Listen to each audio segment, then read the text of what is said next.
ہم نے امت کی اس نئی نسل کو بیدار کیا کرنا ہے؟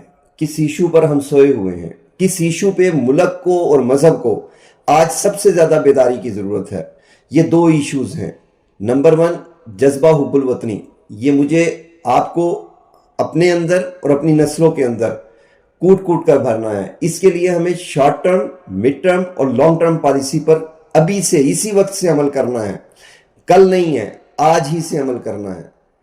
دوسرا، مقام نبوت صلی اللہ علیہ وآلہ وسلم، مقامات مقدسہ اور اللہ رب العزت کی، مذہب کی مقام سمجھانا، اس پر اس کی اہمیت اپنے بچوں کو سمجھانا، خود سمجھنا، یہ وقت کی انتہائی ضرورت ہے۔ اور اس کے لیے بھی ہمیں لانگ ٹرم، شارٹ ٹرم اور مڈ ٹرم پالیسیوں پر فوری عمل کرنا پڑے گا۔